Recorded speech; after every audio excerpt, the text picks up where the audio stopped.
Welcome to Insightful Morning Show. I remain your host, Mr. Arthur Christian Oche, otherwise known as Deep Process. Thank you for joining this morning, and thank you for staying true to Problem Media TV. We appreciate your subscription and keep subscribing and recommending Problem Media TV to other viewers out there.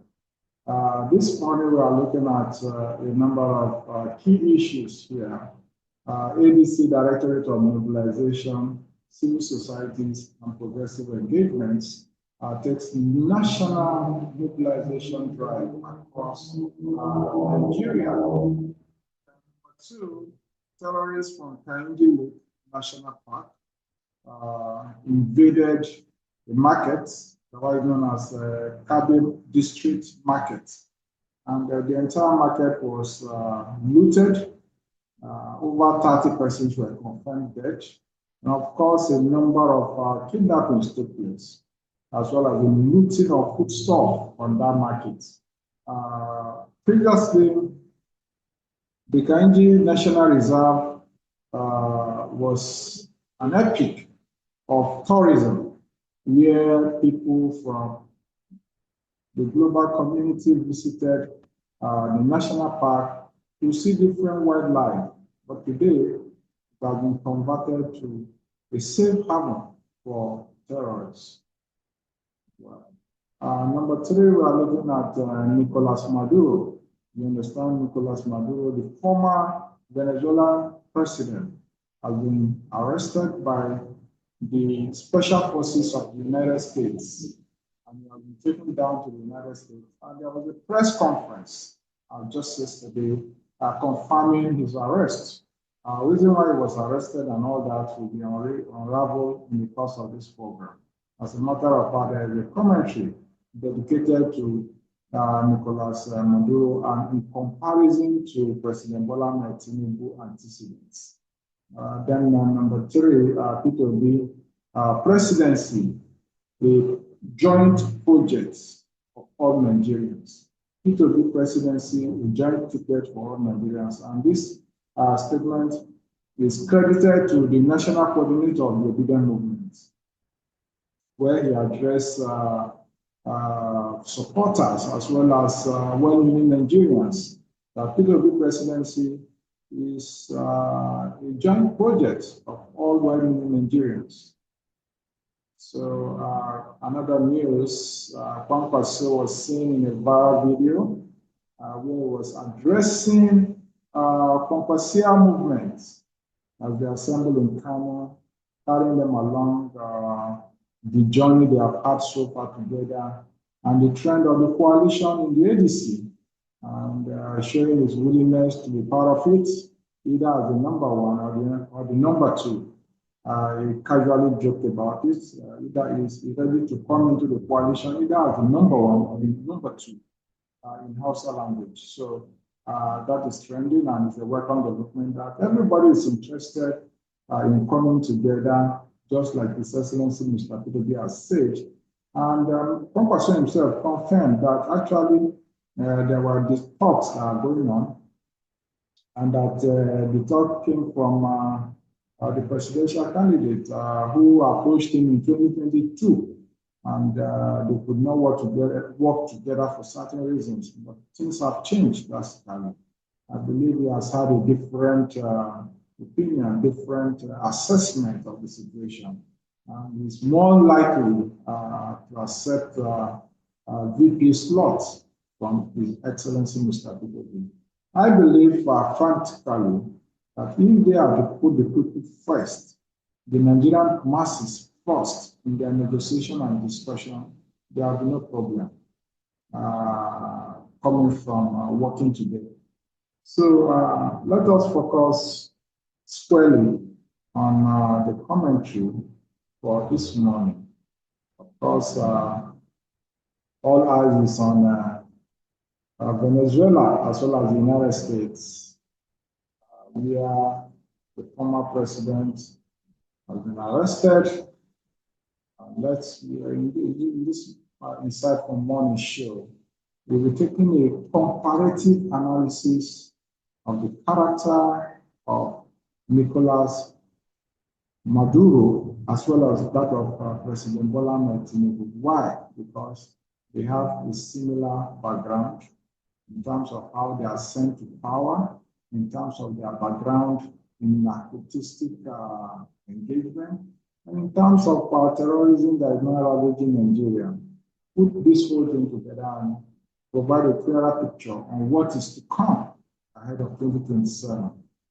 Nicolas Moros became president of Venezuela following Hugo Chavez's death in 2013. As a VP, he became the president after the death of the president Hugo Chavez in 2013 and declared victory in the presidential election in 2018 after completion of the then tenure of the then president who died in office. Hugo Chavez, Nicolas Maduro was declared winner of the 2018 election. In 2019, the National Assembly, that is 1 year later, the National Assembly of Venezuela invoked the Venezuelan Constitution and declared that Maduro had usurped power and was not the president of Venezuela. Since 2019, more than 50 countries, including the United States of America, have refused to recognize Nicolas Maduro as the duly elected president of Venezuela. In the July 2024, Venezuelan presidential election was held. Maduro again declared himself the victor, despite evidence of contrary opinion. The United States joined many other countries in refusing to recognize Maduro as the duly and legitimately elected president in 2024 contested election. Despite this situation, Nicolas Maduro continued to occupy office. Maduro helped manage and ultimately lead the cartel of SUNS, the Venezuelan drug trafficking organization of high-ranking Venezuelan officials. As he gained power in Venezuela, Maduro participated in the corrupt and violent narco-terrorism conspiracy with the Revolutionary Armed Forces of Colombia, rather FARC, a designated foreign terrorist organization. Maduro negotiated multi-ton shipments of FARC-produced cocaine directly to the cartel of SUNS to provide military-grade weapons to the FARC, coordinated with narcotic traffickers in Honduras and other countries to facilitate large-scale drug trafficking, and solicited assistance from FARC leadership in training an unsanctioned military group that functioned in essence as an armed forces unit of the cartel of SUNS. In March 2020, Maduro was charged in the Southern District of New York for narco-terrorism, conspiracy to import cocaine, possession of machine guns and destructive devices, and conspiracy to possess machine guns and destructive devices. These are some of the allegations that were leveled against Nicolas Maduro, who was immediately removed president of Venezuela and currently in detention in the United States of America, following the order of President Donald Trump. After initially offering a reward offer of up to $15 million for information leading to the arrest of Nicolas Maduro in 2020, the Department of State of the United States of America in January 10, 2025, further increased the offer to up to $25 million for any information leading to the successful arrest of Nicolas Maduro. On August 7, 2025, the Department of State further increased the offer up to $50 million for any information leading to the arrest of Nicolas Maduro, the former president of Venezuela, who has just been removed from office, his wife, his children, alongside himself, Nicolas Maduro. They were arrested by the United States forces.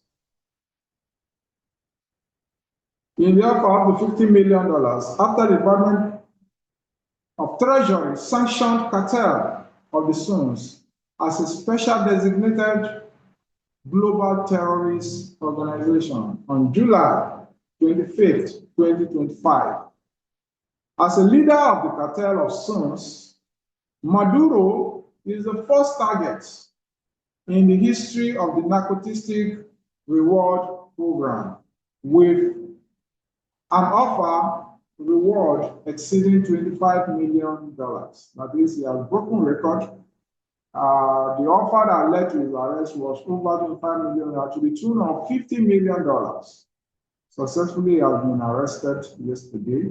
And there was a live press conference today by President Donald Trump and the security forces that were involved in the successful arrest of Nicolas Maduro. Now, here we come. Let's come back to Nigeria. We have a president that is sitting in Nassau. You understand he has a case in Chicago where he was involved in drug trafficking, and proceeds alleged to be from proceeds of sale of narco drugs were traced to his accounts, where he forfeited $460 million in exchange for evading prison or jail time. That's the character of President Bola Tinubu, who forfeited $460 million in attempt to evade jail time. You understand the contested election in 2023, where there were massive irregularities. As a matter of fact, the election was rigged and declared at midnight, 4 a.m. in the night, where Nigerians were at home sleeping. The election of the pronouncement of the next president was made in 2023 February. So this amounted to what?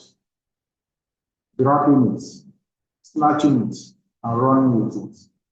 To be on this note, I want to remind everyone, including the INEC chairman and the entirety of INEC organization, to consider their life first and avoid anything that has to do with snatching it, grabbing it, and running with it. Because this time around, Nigerians will block the streets. You can't run with it. Yes, right from the polling in Nigeria will block it. You can't run with it. There must be live transmission of results directly from the polling units. And it's on this basis we are calling for the transparency, ensuring that all claims that will be adjudged as pre-election matters be well taken care of before the day of elections. Otherwise, Nigerians are not going to take it lightly come 2027. You can see the merger that is taking place across board.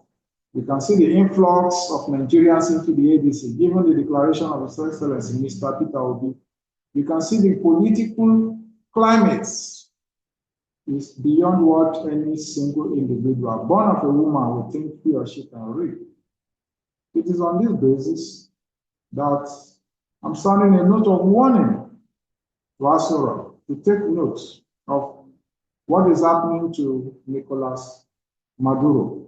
The same might be the fate of Bola Tinubu in 2027, should he go ahead to rig the election, thinking maybe nothing will happen, something will happen this time around. Remember, the United States of America radar is currently on Nigeria, inspecting all the terrorist activities that are happening, as well as taking out sponsors. And the swiftest way to stop and end all forms of terrorism in Nigeria is to have the government of the people that will go ahead all out to destroy the terrorist camp. We can't be having a president yet depend on the United States of America to come and bombard terrorist hideouts in Nigeria. That is complicity. And we cannot continue in this regard. There must be change, seen, and there must be a new direction, a new pathway for the Nigerian people. A new Nigeria is indeed possible. And the young people of this country cannot continue to sit on the fence and watch the older generation to toil with our lives. It is on this note we are saying enough is enough, and a new Nigeria is possible. Whoever is planning to reach 2027 is risking his or her life for a penny that we will not live to enjoy. Nigerian people have suffered hunger, Nigerian people have suffered starvation, Nigerian people can no more sleep in their houses with their eyes closed. Our people in rural communities are running into the bush for safety from terrorists. You don't expect the same people to watch you steal their ballot boxes. You don't expect the same people to watch you rig their election. So there must be live transmission of results directly from the polling units. On this note, we come to the end of the day. Whoever is planning to rig 2027 election should look the way of Venezuela and what is happening. The world is changing, and it's changing very, very fast. When you cannot afford to take care of your country, we now have international allies, international presidents like President Donald Trump that will come in and insist that the right thing be done. It is on this note we're also calling on international organizations from the United States of America and beyond to join well-meaning Nigerians and ensure that we have a transparent election come 2027. There are meaningful observer groups, local observer groups in Nigeria. You can support us to ensure that we're able to supervise elections from polling unit to polling unit and bring about a clarified result that cannot be tampered with by any election rigger. Thank you for staying through at this point. We encourage you to subscribe to Kopden Media TV. I remain your host, Mr. Arthur Christian Ajay. Bye-bye and have a lovely week ahead of you. Until I come your way tomorrow morning, this is Insightful Morning Show on Kopden Media TV. Subscribe to our YouTube channel, Kopden Media TV. Thank you and God bless you. Bye-bye.